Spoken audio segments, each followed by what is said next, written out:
हम सब अनुसूचित जाति के लोग अर्थात हरिजन, क्या बोलते हैं अपन सबको? तो रामायण में कहा है कि हरि व्यापक सर्वत्र समाना प्रेम से प्रकट होई में जाना, मतलब भगवान सभी में विराजमान है, किसी एक का नहीं है ईश्वर। वो यत्र तत्र सर्वत्र है, वो किसी एक का नहीं है। फिर जब हनुमान जी महाराज लंका में माता सीता का पता लगाने के लिए गए थे और हनुमान जी को देखने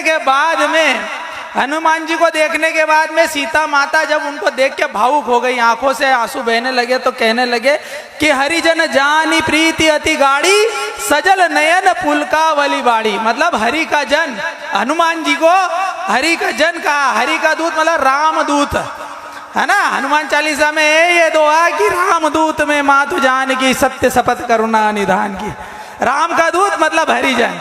हम सब उस भगवान, उस परम पिता परमेश्वर उस हरि के जन है, उसके दूत है। जो लोग हमको छोटा समझता है वो उससे बड़ा नीच कोई भी नहीं है। जो लोग हमें छोटी जाति का समझता है उससे बड़ा कोई नीच नहीं है, कमी नहीं है। हम सब हिंदू है, सनातनी है। एक बात बताओ, भगवान राम के वनवास काल में कितने राजा थे उनके साथ? अरे राम रावण का युद्ध हुआ, कितने राजा थे उनके साथ? कोई भी नहीं, कोई भी नहीं था। कौन थे? हम लोग, हरिजन। हम लोग थे, हमारे बाप दादा थे, हमारे पूर्वज थे, अनुसूचित जाति के लोग, आदिवासी लोग। राम भगवान ने सारे राजाओं को अयोध्या में छोड़ दिया था और आए जब चित्रकूट में बसे तो वहां पर भी आदिवासियों के साथ रहे। और आदिवासियों ने बोला कि हम तुम्हें कोई धन दौलत दे नहीं सकते हैं, तो नाथ हमारी यही सेवकाई लिए नबासन बसन चुराई। मतलब हम आपको लूट पाट नहीं रहे, यही बहुत बड़ी बात है, इसलिए इसी को हमारी सेवा समझ लो। ये हमारे आदिवासी और दलित भाइयों की बात रही। उस भगवान राम का मंदिर 550 साल पहले बाबर ने तोड़ा कि नहीं तोड़ा? अयोध्या में 550 साल पहले तोड़ा। और उस राम मंदिर को बनने में बार बार अड़चने पैदा करी कांग्रेस ने। सुप्रीम कोर्ट में हलफनामा लगाया कि राम काल्पनिक है, उनका कोई अस्तित्व नहीं है। क्या भगवान का कोई अस्तित्व नहीं है? क्या राम का कोई अस्तित्व नहीं है? क्या कृष्ण का कोई अस्तित्व नहीं है?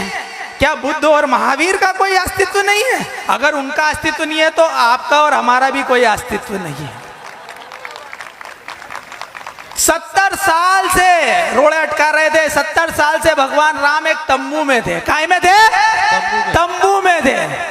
और मंदिर बनाने में लटका रहे थे, झटका रहे थे, पटका रहे थे। मोदी जी आए, क्या करा? मोदी जी सीधे तंबू से मंदिर में ले आए। 10 साल यूपीए की कांग्रेस की गवर्नमेंट रही और राहुल बाबा कहते रहे कि आप लोग कहते हैं कि मंदिर वहीं बनाएंगे, तारीख नहीं बताएंगे। क्या बोलते थे कि आप बोलते हो कि मंदिर वहीं बनाएंगे, तारीख नहीं बताएंगे। तो अब वो समय आ गया है इन कांग्रेसियों को कहने का कि मंदिर वहीं बनाएंगे, 22 तारीख 2024 को उसका भूमि पूजन करेंगे। जय जय श्री राम। इस बार की दिवाली 3 दिवाली। कितनी दिवाली? 3 दिवाली। एक कल जो परंपरा और संस्कृति के अनुरूप हुई। भगवान राम वनवास काल 14 साल का वनवास वापस करके अपना वनवास काल काट के अयोध्या आए। अयोध्या में आए तो सबने खुशियां मनाई, हर्षोल्लास मनाया। उस खुशी में हम दिवाली मनाते, पूरे हिंदुस्तान में मनाते। और जो भी हमारे सनातन धर्म से, सनातन पद्धति से, सनातन परंपरा से जुड़ा हुआ है, सनातन संस्कृति से जुड़ा हुआ, वो विश्व में रहने वाला कहीं भी हिंदुस्तानी होगा वह दिवाली मनाएगा। मनाते हैं कि नहीं हम सब? मनाते हैं।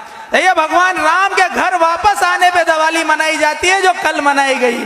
अब दूसरी दिवाली